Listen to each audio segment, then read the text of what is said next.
Good morning. My self doctor Sushil Jawale, assistant professor, department of zoology, संत ज्ञानेश्वर महाविद्यालय, Soygaon, district Aurangabad. आज आपण human जेनेटिक्सबद्दल माहिती घेणार आहोत. त्याआधी तुम्हाला सर्वांना एक रिक्वेस्ट आहे की आपलं चॅनल लाईक करा, शेअर करा आणि सबस्क्राईब करा, जेणेकरून सिलेबसशी रिलेटेड सर्व व्हिडिओज तुम्हाला लवकरात लवकर कळतील. ह्युमन जेनेटिक्सची स्टडी करण्यासाठी आपल्याला सुरुवातीला पाहावं लागेल जेनेटिक्स म्हणजे काय. जेनेटिक्स म्हणजे काय? It is branch of biology which deals with study of heredity and causes of variation. Heredity आणि व्हेरिएशन ह्या दोन गोष्टीची स्टडी करणे, त्याचा अभ्यास करणे म्हणजेच जेनेटिक्स. आता हेरिडिटी म्हणजे काय बघू. Transmission of characters from one generation to another generation. म्हणजे एका जनरेशनपासून दुसऱ्या जनरेशनपर्यंत जे कॅरेक्टर ट्रान्सफर होतात किंवा जे ट्रान्समिट होतात कॅरेक्टर, त्याला आपण म्हणतो हेरिडिटरी कॅरेक्टर्स. किंवा दुसरी एक डेफिनेशन आहे transmission of characters from parents to their offspring. म्हणजे आईवडिलाकडून मुलाकडे जे कॅरेक्टर ट्रान्सफर होतात त्याला आपण काय म्हणतो? Hereditary characters. आणि त्या प्रोसेसला काय म्हणतो? हेरिडिटी. म्हणजे बघा, भरपूर कॅरेक्टर्स आईवडिलाकडून मुलाकडे येतात किंवा आपल्याकडे येतात. जसं की आपली हाईट आहे, समजा आपला कलर आहे, आपली बोलण्याची स्टाईल आहे, आपली हेअरस्टाईल आहे, ह्या अशा काही गोष्टी आहेत की किंवा असे काही कॅरेक्टर आहेत जे आपल्या आईवडिलाकडून आपल्याकडे येतात. त्यालाच आपण म्हणतो हेरिडिटरी कॅरेक्टर्स आणि त्या प्रोसेसला आपण म्हणतो हेरिडिटी. आणि दुसरा मुद्दा कुठला आहे? व्हेरिएशन. व्हेरिएशन म्हणजे काय? Difference between parents and their offspring. आता आपण सुरुवातीला काय बघितलं? हेरिडिटरी कॅरेक्टर किंवा सिमिलर कॅरेक्टर जे आपल्या आईवडिलाकडून आपल्यामध्ये आलेले आहेत. आता व्हेरिएशन म्हणजे काय? डिफरन्स. आपल्या आईवडिलामध्ये आणि आपल्यामध्ये काय डिफरन्स आहे. म्हणजे बघा, सगळेच 100% कॅरेक्टर्स आपल्या आईवडिलाचे आपल्यामध्ये येतात का? तर नाही. भरपूर कॅरेक्टर्स आपल्यामध्ये नवीन तयार होतात on the basis of environmental condition, किंवा आपण कुठं राहतो, कसं राहतो, ह्या वेगवेगळ्या गोष्टी फॅक्टर आहेत वेगळे कॅरेक्टर आपल्यामध्ये येण्यासाठी. मग ह्या दोन गोष्टी कुठल्या कुठल्या? हेरिडिटी आणि व्हेरिएशन. ह्या दोन गोष्टीचा डीप स्टडी करणे म्हणजेच जेनेटिक्सचा स्टडी करणे. आता आपण बघूयात ह्युमन कॅरिओटाइप किंवा human chromosome. HJE and A. Levan describe human chromosome for first time in 1956. 1956 मध्ये ह्या दोन सायंटिस्टने पहिल्यांदा ह्युमन क्रोमोझोम डिस्क्राईब केला.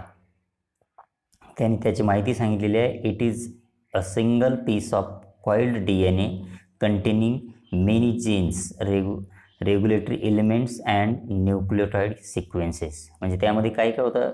कसा होता तो chromosome? Single piece of coiled DNA. म्हणजे DNA कसा कॉइल झालेला आहे आणि त्यामध्ये भरपूर जीन्स आहेत, रेग्युलेटरी एलिमेंट्स आहेत आणि न्यूक्लियोटाइड सिक्वेन्स आहेत.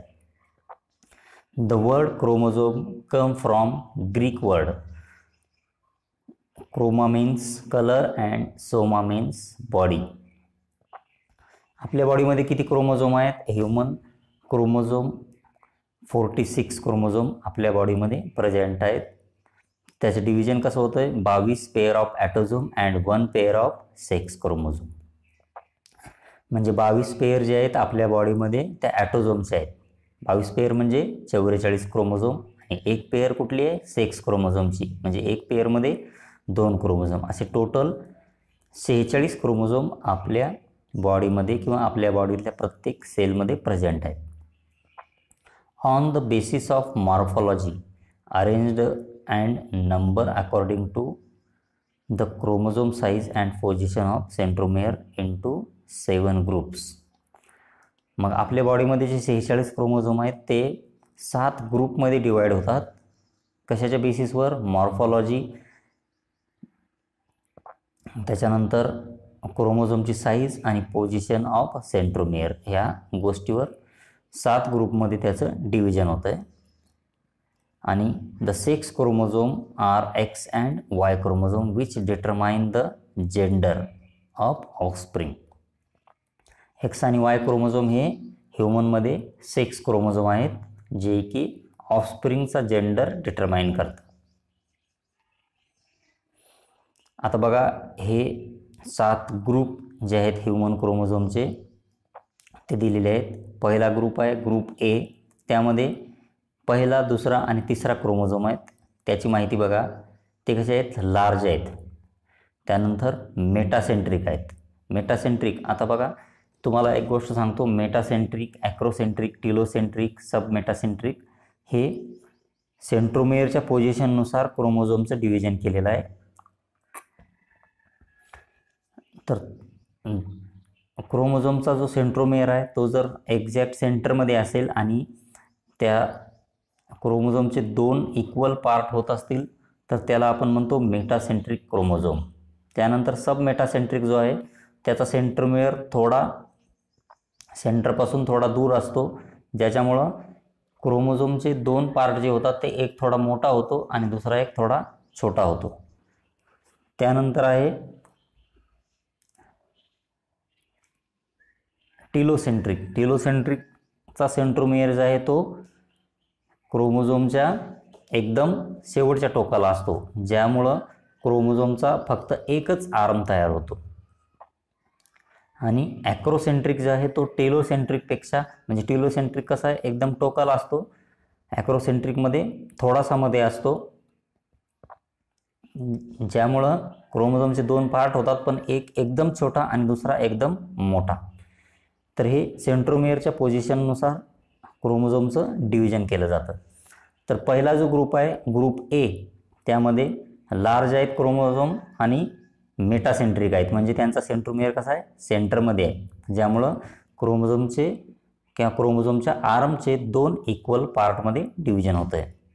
दुसरा ग्रुप आहे ग्रुप बी, त्यामध्ये चौथा आणि पाचवा नंबरचा क्रोमोझोम आहे. ते कसे आहेत, लार्ज आणि सब मेटासेंट्रिक. सब मेटासेंट्रिक म्हणजे त्यांचा सेंट्रोमेअर सेंटरपासून थोडासा दूर आहे, ज्यामुळं क्रोमोझोमच्या आर्मचे 2 पार्ट होतात, एक छोटा आणि एक त्याच्यापेक्षा थोडा मोठा. ग्रुप सी आहे, त्यामध्ये 6 ते 12 नंबरचे क्रोमोझोम आहेत आणि एक्स क्रोमोझोम आहे. सेक्स क्रोमोझोममधला एक्स क्रोमोझोम. ते कसे आहेत, मीडियम साईज्ड आहेत, म्हणजे त्यांची साईज जी आहे ते ग्रुप ए आणि ग्रुप बी पेक्षा कमी आहे. आणि ते कसे आहेत, सेंट्रोमेअर कसा त्यांचा सब मेटासेंट्रिक. सब मेटासेंट्रिक म्हणजे आत्ताच मी सांगितलं, सेंटरपेक्षा थोडासा बाजूला असेल, ज्यामुळं 2 जे पार्ट होत आहेत त्या आर्मचे एक थोडा मोठा असेल आणि एक त्याच्यापेक्षा थोडा छोटा असेल. ग्रुप डी आहे, त्यामध्ये 13, 14, 15 हे क्रोमोझोम आहेत. ते पण मिडियम साईज आहेत आणि ॲक्रोसेंट्रिक. ॲक्रोसेंट्रिक म्हणजे काय, सेंटरपासून खूप लांब, ज्यामुळं त्या आर्मचे 2 पार्ट होत आहेत, एक भरपूर मोठा होतो आहे आणि एक खूप छोटा होतो आहे. ग्रुप ईमध्ये 16, 17, 18 आणि ते कसे आहेत, सब मेटासेंट्रिक आणि शॉर्ट, एकदम छोटे. ग्रुप एफमध्ये 19 आणि 20 आणि ते पण शॉर्ट आणि त्यांचं सेंट्रोमेअर कसा आहे, मेटासेंट्रिक आहे. ग्रुप जी, त्यामध्ये 21, 22 नंबरचे आहेत आणि वाय क्रोमोझोम आहे. तर ते कसे आहेत, शॉर्ट ॲक्रोसेंट्रिक आणि त्याच्यातला वाय क्रोमोझोम जो आहे तो सब मेटासेंट्रिक आहे. आता आपण बघूयात सेक्स क्रोमोझोमबद्दल माहिती. 6 means distinguishing character between male and female. Male आणि फिमेलमध्ये जे डिस्टिंग्विश केलं जातं ते सेक्समुळंच केलं जातं. तर बघा, इथं 2 एक्स क्रोमोझोम आणि वाय क्रोमोझोम इथं दाखवलेलं आहे. त्याच्यामध्ये 2 रिजन आहेत, एक नॉन होमोलॉगस रिजन आणि एक होमोलॉगस रिजन. त्यामधलं बघा जेनेटिक आता पुढल्या नेक्स्ट स्लाईडवर आपण ह्याची माहिती घेऊयात. Sex chromosome which are responsible for the determination of sex are called as sex chromosome. म्हणजे ऑफस्प्रिंगचा सेक्स डिटरमाइन करण्यासाठी जो महत्त्वाचा रोल प्ले करतो त्यालाच आपण काय म्हणतो, sex chromosome. In all higher animal, including man, there are two types of sex chromosomes. These are X chromosome and Y chromosome. म्हणजे प्रत्येक हायर ॲनिमलमध्ये दोन सेक्स क्रोमोझोम आहेत, एक्स आणि Y. Sex chromosome are differ from each other in both morphologically and genetically. म्हणजे genetic information आणि त्यांचं structure ह्या दोन्ही गोष्टीमुळं सेक्स क्रोमोझोम एकमेकापेक्षा वेगळे आहेत, एक्स आणि वाय. आता सुरुवातीला बघूया, x chromosome is usually longer than Y chromosome. म्हणजे एक्स क्रोमोझोम वाय क्रोमोझोमपेक्षा मोठा आहे आणि तो कसा आहे, स्ट्रेट आहे. आणि Y chromosome is smaller than x chromosome and it may be straight or bended. आणि वाय क्रोमोझोम एक्स क्रोमोझोमपेक्षा छोटा आहे, तो स्ट्रेट असेल किंवा बेंडेड किंवा बेंड झालेला असेल. The X chromosome contain more genetic information than Y chromosome. म्हणजे एक्स क्रोमोझोममध्ये जेनेटिक इन्फॉर्मेशन किंवा जेनेटिक मटेरियल वाय क्रोमोझोमपेक्षा जास्त आहे. कशामुळं, कारण तो वाय क्रोमोझोमपेक्षा मोठा आहे. Both chromosomes show two distinct region. दोन्ही क्रोमोझोममध्ये दोन रिजन आहेत. कुठले कुठले, एक होमोलॉगस रिजन आणि एक नॉन होमोलॉगस रिजन. इथं फिगरमध्ये तुम्ही बघू शकता, होमोलॉगस रिजन जे आहे तो कसा आहे, दोन्हीमधला सारखा आहे. म्हणजे त्या होमोलॉगस रिजनमध्ये जे असलेली जेनेटिक इन्फॉर्मेशन किंवा जेनेटिक मटेरियल आहे ते सारखं आहे. आणि नॉन होमोलॉगस रिजनमधलं ते कसं आहे, वेगवेगळं आहे.